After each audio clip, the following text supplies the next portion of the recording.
Hello everyone, this is Nick. This is another video of the Back Porch Review.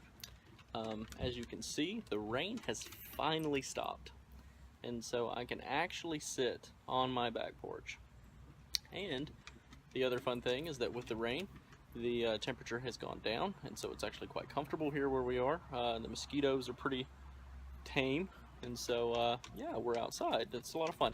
And as the name implies, the review part, I'm actually going to do a review today of All Our Wrong Todays by Elon Mustai. As I mentioned in the last video, this is actually a kind of like a time travel slash alternate timeline kind of book. So a real quick overview of the book. Basically it follows this guy named Tom, who really just kind of, he's a disappointment to everybody. He lives in what we would consider the utopian future that we should have had. If you have any kind of understanding of history, especially with the space race and stuff in the late 50s and early 60s after Sputnik, a lot of people really thought that we were going to be living like the Jetsons, which, you know, flying cars and jetpacks and food pills and those kind of things. And so in this book, the book starts out with Tom in this type of utopia where that stuff became a reality. It's 2016, but there's flying cars and there's food pills and there's jetpacks, and all of the technology that we have now is very quaint compared to what Tom experiences. And that's where it starts, and then through a fluke he ends up in our 2016, where he feels like that's the dystopian apocalyptic kind of world.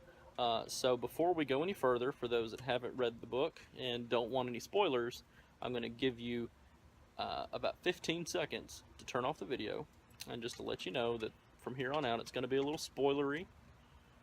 And yeah, so we'll wait 15 seconds awkwardly.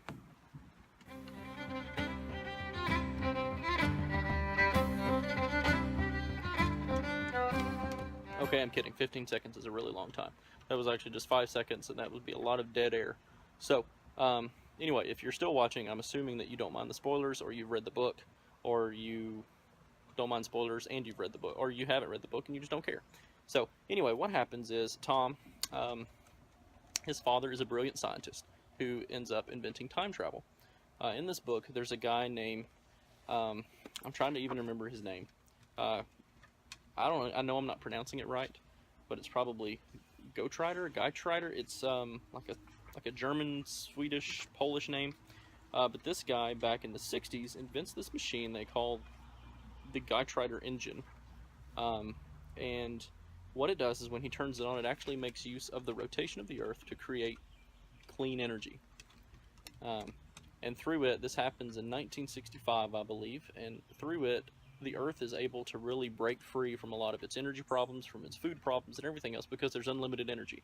We basically end up living almost kind of Star Trek-ish, to where people work to better themselves and not so much for money. Although the economy still kind of is money-oriented, Tom's father invents a time machine with the whole purpose of traveling back in time to the moment that this engine is turned on in 1965. Really, it's the only way he can do it, because there's a specific kind of radiation that the machine emits, and so that's a way they can really anchor the time travelers to that time period to make sure it works, and to obviously eventually hopefully make it more safe. The plan is, really with this, is tourism is a big deal with new technology. Not so much for the betterment of mankind, it's what can these tour companies actually use it for to make money off of. Forgive my dogs, they're out here with me on the porch. And so Tom's father basically says, you know what we can do is we can actually start sending people back in time as tourists, and we can sell these tickets and those kind of things. Well, over the course of the first part of the book, Tom's mother dies in a bad accident. And so his father, who hates him, as kind of a final wish to his past wife, puts Tom on the team that's working on this time travel project. Tom is a complete screw-up. He is in his mid-30s. He really has no purpose in life. He hasn't done anything. He was mediocre in school.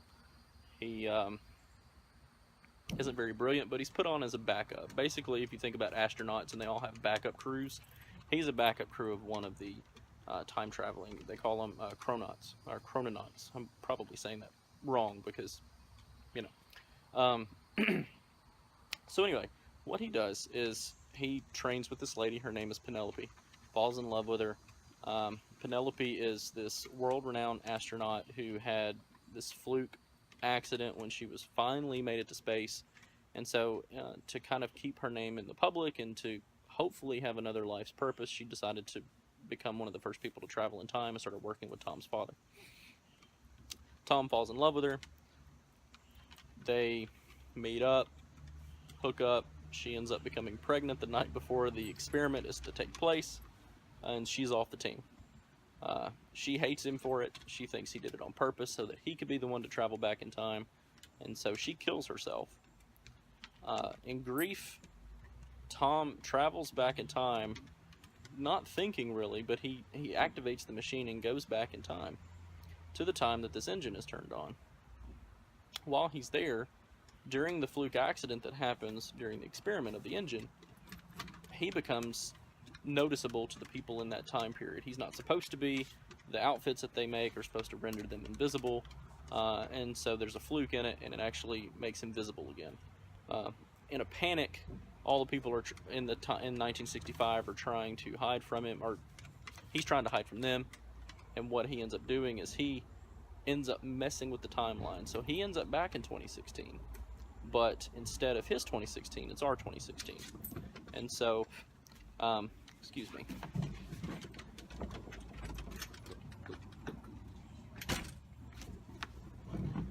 Had to let the dogs in. Excuse me.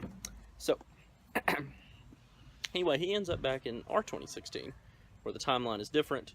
He is actually not Tom, he's John. John is a Class A jerk. He's an architect who we find out actually has been stealing from the utopian Tom's ideas and building these immaculate buildings as an architect, getting extremely wealthy, but he's a jerk because of it. Because, I don't know why, he's a jerk. Well, Tom's obviously different than John. He ends up bumping into the Penny of that timeline, or Penelope of that timeline, who's a totally different person. They fall in love, start to build a relationship and a life together, when he has a lapse and John somehow emerges in his body and screws everything up. So to prove that he's not making up the fact that he's from a different time, he goes in search of Lionel, who is the guy that invents the engine that changes the time, that creates all this abundant energy. Who in our 2016 is not as famous, he wasn't successful because the experiment messed up.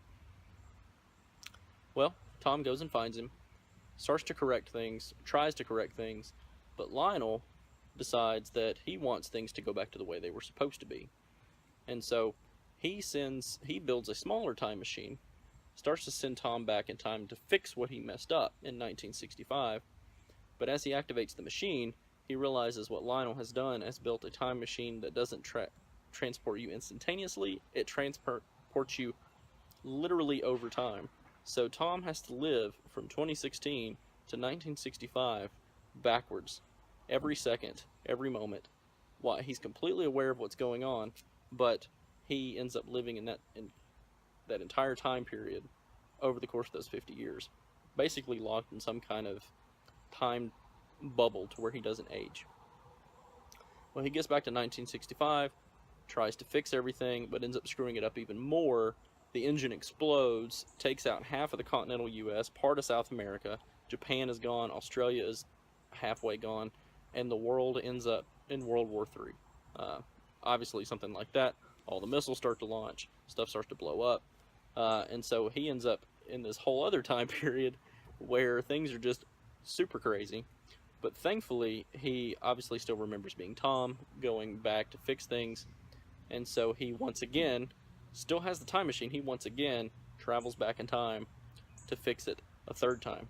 What he ends up discovering is that there's no way to bring back his utopian 2016, but he has to live in our 2016, which really obviously isn't the end of the world, because in our 2016, his dad loves him, his mother's still alive, he has the girl of his dreams, and he what he does is he basically lives the life that he wanted to live, and because he remembers everything from his Utopian 2016, he's able to continue being John to some degree, and an architect and all these things, and designing all these buildings that he remembers seeing in his mindset or in his from his experiences, but nobody else there would ever even fathom because they've never built anything like that before.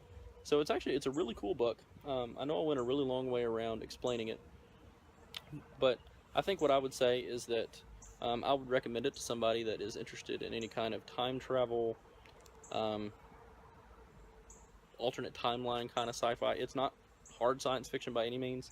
Like I said before, the author was a screenwriter, or is a screenwriter, and this is his first novel, so it reads very much like a screenplay to some degree. It's not like reading a Shakespearean play where it says so and so this, so and so this. It reads like a novel, but the chapters are short. I think the longest chapter is just a couple pages long. So if you were like me and you do a lot of reading on your break at work or something, that fits well because it's an easy, quick way to read a book. Or you can read a few chapters on your break. It's about 400 pages long, but again, it's super short, or a super quick read. And I would highly recommend it to those that like any kind of science fiction, that like the whole idea of the messed up timelines and that kind of stuff. So yeah, this is my first review. Again, welcome to the Back Porch Review. It's a lot of fun. Hope you enjoy it. Hope you subscribe, tell your friends, and let me know if you pick this up and what you think.